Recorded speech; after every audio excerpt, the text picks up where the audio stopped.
श्रीनगर में कोरोना की दूसरी लहर में बने 500 बेड के अस्थायी डीआरडीओ अस्पताल को जल्द ही तोड़ने की तैयारी।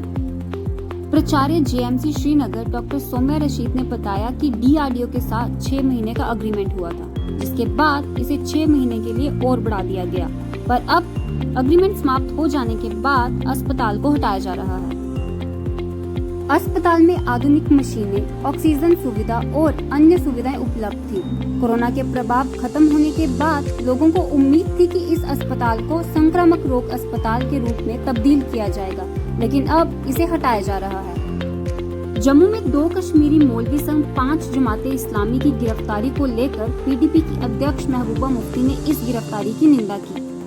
महबूबा मुफ्ती ने ट्वीट के जरिए भारत सरकार पर शिकंजा कसते हुए कहा, अगर हालात सामान्य हैं तो फिर ऐसे कानूनों के तहत उलेमाओं की गिरफ्तारी क्यों?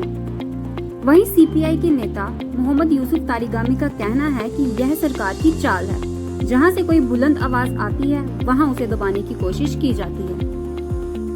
केंद्र शासित प्रदेश जम्मू कश्मीर में सभी राजपत्रित अधिकारियों के लिए एनुअल परफॉर्मेंस रिपोर्ट के प्रसंस्करण को कारगर बनाने के लिए smart performance appraisal report recording online window यानी कि स्पैरो शुरू की गई। एपीआरएस दाखिल करने के लिए पोर्टल को 15 सितंबर 2022 से ही लाइव कर दिया गया।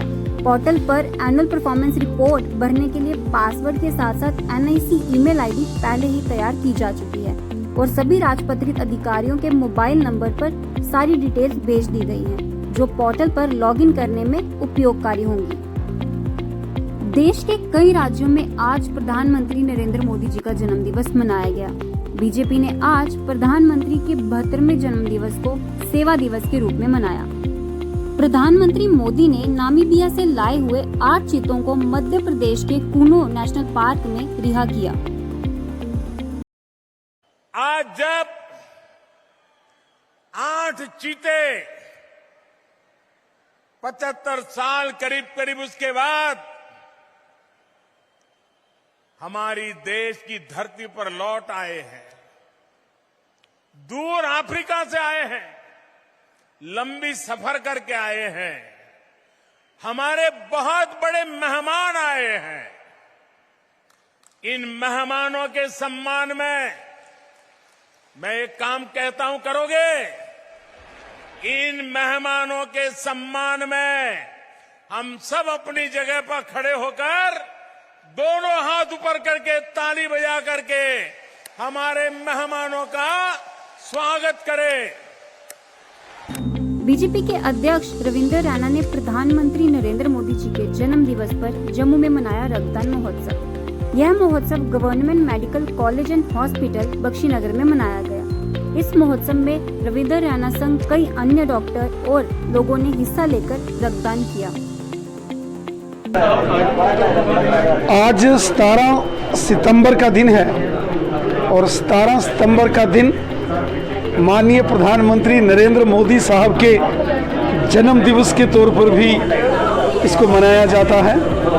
और हम सब जानते हैं कि हमारे देश के यशस्वी प्रधानमंत्री नरेंद्र मोदी साहब का जन्मदिन 17 सितंबर को आता है और आज 17 सितंबर के दिन लाखों करोड़ों युवा देश भर में आज रक्तदान कर रहे हैं और माननीय प्रधानमंत्री जी के उत्तम स्वास्थ्य और दीर्घायु के लिए मां भगवती वैष्णो देवी जी से और भगवान महादेव जी से प्रार्थना करते हैं।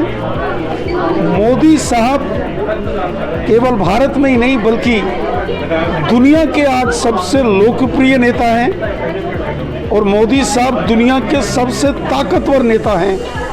मोदी साहब ने जिस प्रकार पूरी दुनिया में भारत का नाम रोशन किया है, मोदी साहब की मेहनत के बल पर आज पूरी दुनिया में भारत का डंका बजता है। सारी दुनिया झुककर आज भारत को सलाम करती है तो मोदी साहब के कारण है। और मोदी साहब ने जिस प्रकार 135 करोड़ देशवासियों की चिंता की है, 135 करोड़ देशवासियों के सेवादार बनकर माननीय प्रधानमंत्री मोदी साहब ने कार्य किया है। ये लोगों के दिल में मोदी साहब के प्रति प्यार है जो आज लाखों करोड़ों युवा प्रधानमंत्री जी के जन्म दिवस के उपलक्ष्य पर रक्तदान कर रहे हैं और हमें भी यह सौभाग्य प्राप्त हुआ है कि अपने युवा मोर्चा के साथियों के साथ आज माननीय प्रधानमंत्री मोदी जी के जन्म दिवस पर यह रक्तदान करने का सौभाग्य प्राप्त हुआ है। मैं मां भगवती वैष्णो देवी जी से प्रार्थना करता हूं कि मां भगवती वैष्णो देवी जी का आशीर्वाद सदैव माननीय प्रधानमंत्री मोदी जी पर बना रहे और उनके नेतृत्व में भारत विश्व गुरु बने और मोदी जी के नेतृत्व में इसी प्रकार देश हमारा विकास करे, तरक्की करे। और मैं मां भगवती जी से माननीय प्रधानमंत्री जी के उत्तम स्वास्थ्य और दीर्घायु की कामना करता हूं। तमाम खबरों के लिए जुड़े रहिए नॉर्थ ईस्ट न्यूज़ के साथ।